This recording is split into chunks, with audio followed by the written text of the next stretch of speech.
You ever meet someone who was really into riding for like 3 months? Bought the jacket, posted the selfies, maybe even joined a Facebook group. Then, poof.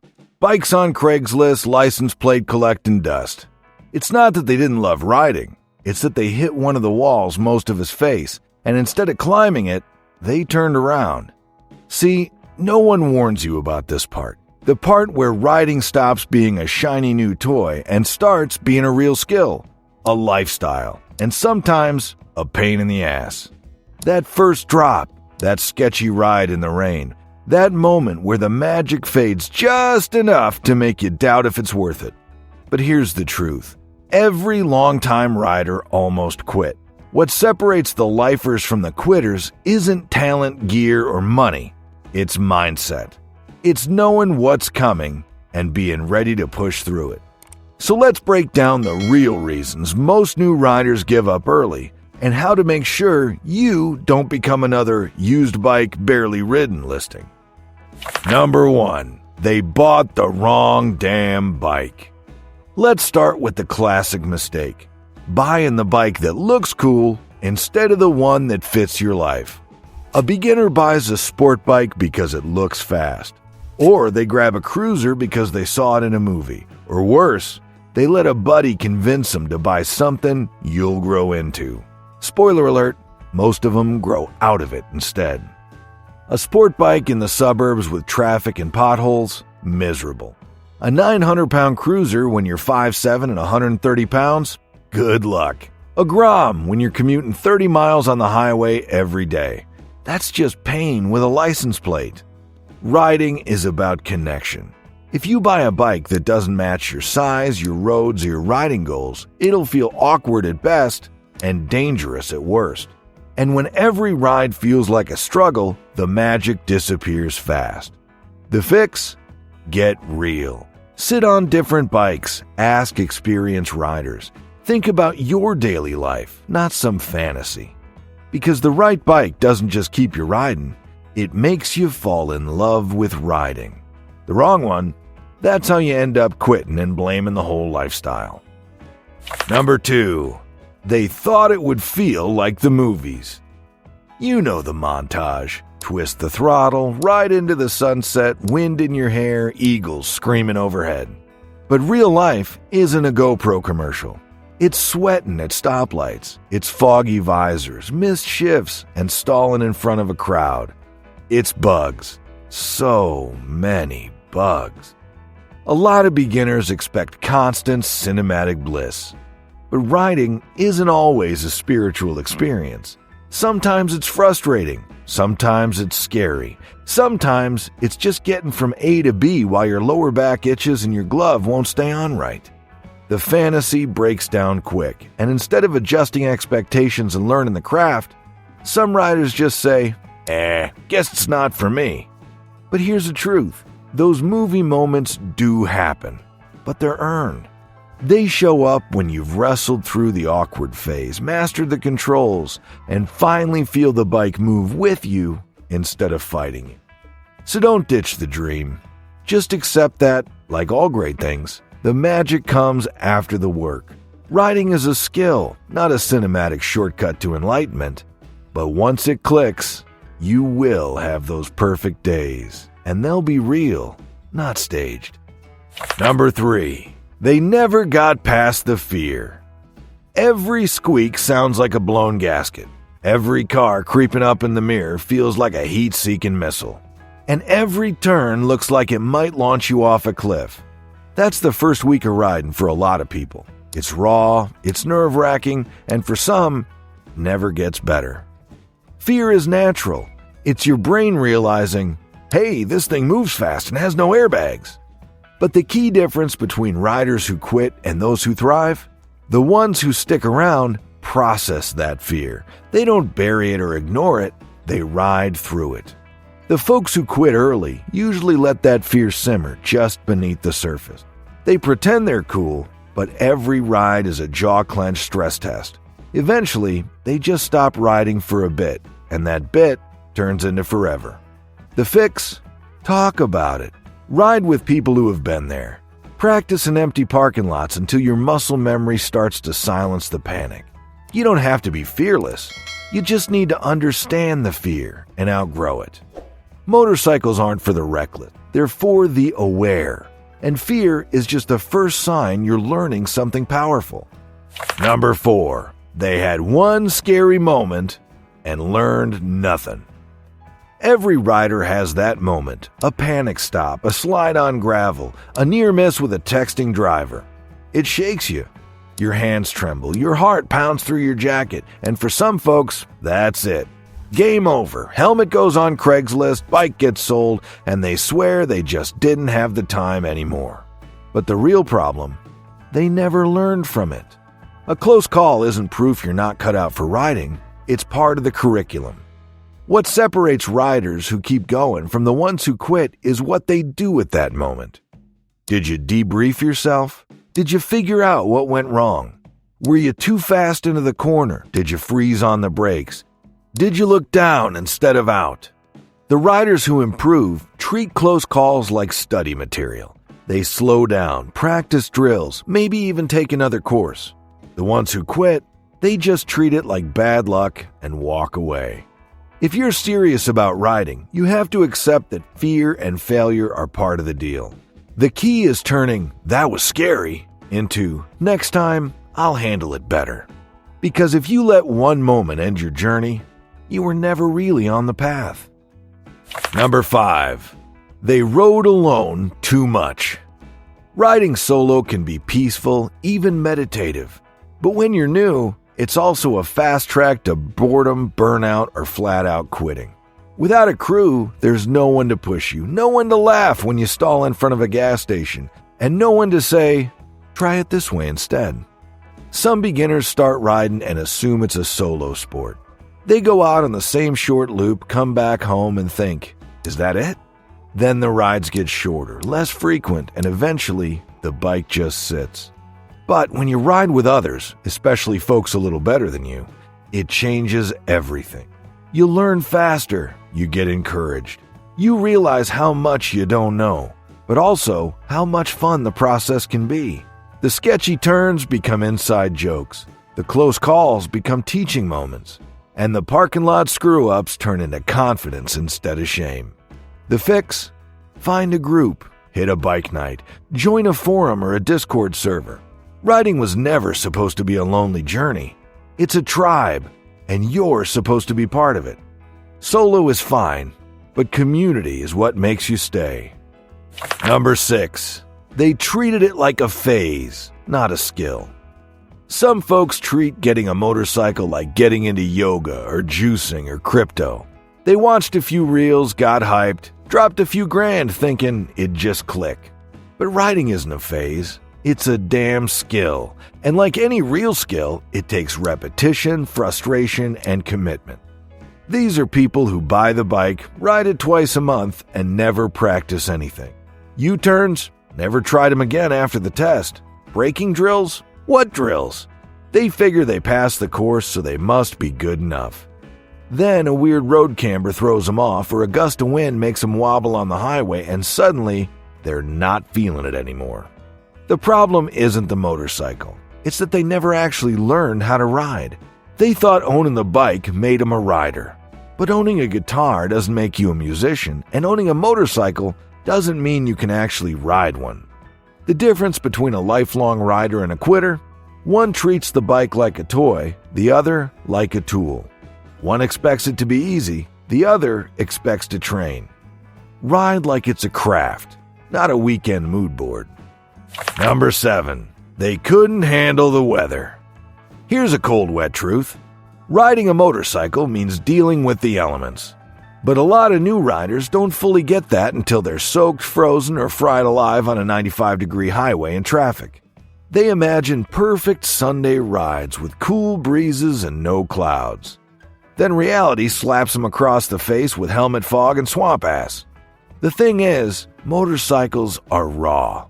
You're not in a climate-controlled bubble like a car. You're part of the world, and that means rain, wind, heat, cold, bugs, and whatever else nature decides to throw at you. For some, that's part of the magic. For others, It's the moment they tap out. Fair weather riders often start strong in spring, skip a few rainy weeks, then suddenly realize it's August and the bike is covered in dust. That momentum dies fast, and once it's gone, it's hard to get back. The fix isn't to suffer, it's to adapt. Get proper gear. Learn to ride in light rain. Plan shorter rides in extreme heat or cold. Make the bike part of your life, not just a seasonal fling. If you're waiting for perfect weather, you're not a rider. You're a tourist. Number 8. They got bad advice and paid for it. The internet is full of motorcycle advice, and about 80% of it is garbage. You got keyboard warriors telling beginners to skip the MSF course, just go for 1000cc right away, or you don't need gear if you ride smart. Sounds confident, feels cool, gets clicks, and ruins lives. Some poor kid reads a forum, buys a sport bike they can't handle, and goes down in week 1. Or they cheap out on gear and get road rash and flip-flops. Or they skip the basics because YouTube taught me, then panic in their first real panic stop. It's not just YouTube either. Uncle Dave, who rode Harleys in the 80s, swears he knows better than any instructor. Your buddy, who's been riding forever but still doesn't know how to trail brake? Yeah, he's got a hot take too. Bad advice leads to fear, frustration, injuries, and embarrassment. And a lot of new riders blame the bike instead of the BS that got him into trouble. The smart move? Question everything. Trust people who ride well, not just people who ride loud. Take a damn course, read a real manual. The best riders are students forever, and the worst ones are usually the loudest. Number 9. They weren't willing to look stupid for a while. Let's get one thing straight. Every rider looks like a total jackass at some point. You will stall at a light. You will forget the kickstand. You will do the parking lot walk of shame after botching a U-turn. That's the tax you pay for getting good. But a lot of new riders, they can't handle the ego hit. They want to look cool from day one, rocking the matching leathers, the dark visor, maybe even a GoPro on a helmet. But the moment they fumble a gear shift or tip over at a gas station, the illusion breaks. And for some, that's game over. They bought into the aesthetic of riding, not the messy, awkward learning part that comes first. Here's the truth. Every skilled rider you see, every knee-dragging, wheelie-popping, canyon-carving badass was once a total goon who couldn't find neutral. The only difference is, they kept going. They embraced the suck. They laughed at themselves, learned, and got better. If you're too afraid to look dumb, you'll never get good. And if you never get good, riding stops being fun real fast. You either eat the humble pie now, or sell the bike next season. Number 10. They thought it would be cheap. Here's a classic rookie delusion. I'll get a bike to save money. Sure, buddy. Let me know how that works out after your 4th tire change, 2nd helmet upgrade, and the moment you realize your 2000 Craigslist Special needs $800 in repairs before it even passes inspection. Riding can be budget-friendly, if you're smart, but most beginners aren't ready for the full cost of ownership. They think it's just the price of the bike. Then they get blindsided by all the extras. A quality helmet, gloves, jacket, boots, and riding pants, that's easily $1,000 right there. Add in insurance, registration, maintenance, chain lube, brake pads, oil changes every few thousand miles, and, oh yeah, the cost of fuel that's somehow not as cheap as you thought when you're riding more often than driving. And let's not even talk about upgrades. I just need a phone mount. Boom. Slippery slope to heated grips, aftermarket exhaust, LED turn signals, a new seat, far end mirrors, and before you know it, you're looking at credit card debt in the shape of a cafe racer.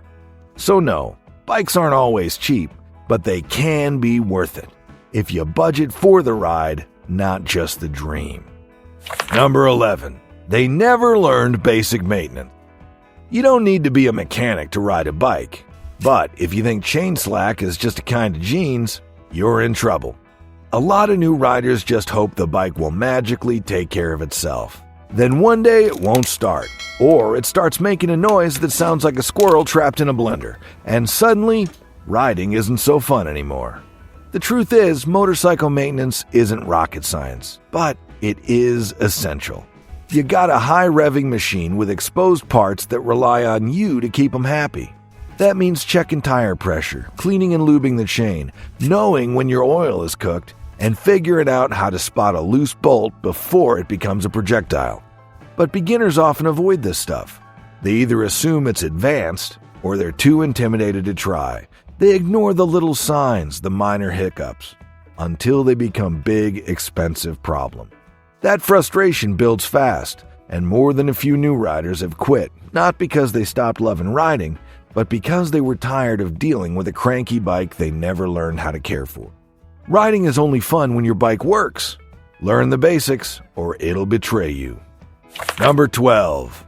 They bought the bike, but not the lifestyle. Some people buy a motorcycle like they're buying a blender. Cool, exciting, looks great in the garage. And then it just sits there, gathering dust next to the mountain bike they rode twice. These folks get the machine, but never plug into the culture, the habits, or the mindset. And without that connection, riding just doesn't stick. Because the truth is, riding is more than turning a key. It's learning how to gear up without forgetting your gloves. It's remembering to check your chain tension before a ride. It's keeping your head on a swivel in traffic, planning your escape routes, adjusting to weather, learning how your body and bike move as one. It's a mental shift.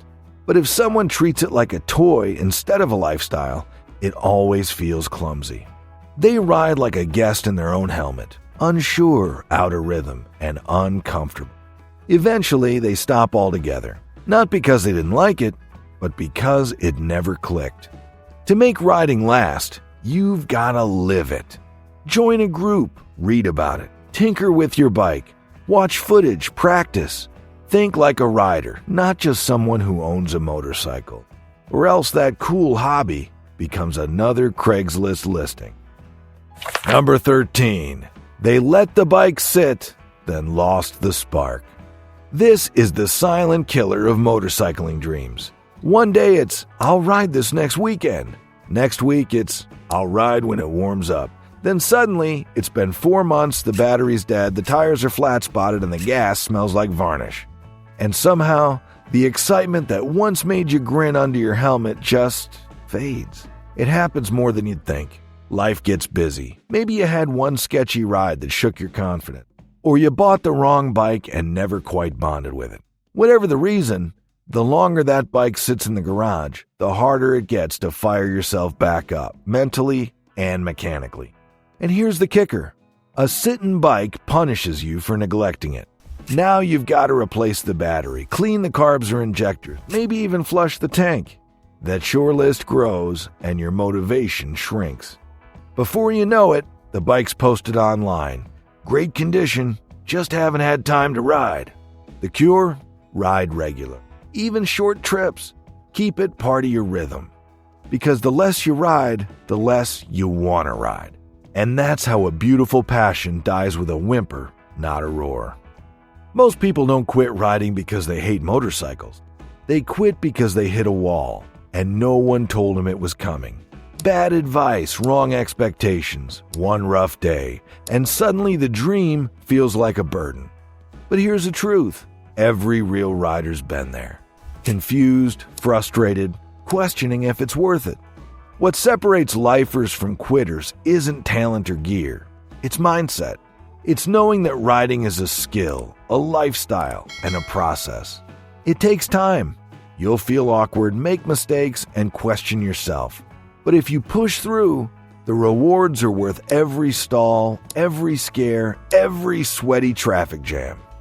So if you're new, don't let these common traps kill your passion. Learn from them, break through them, and ride like you mean it.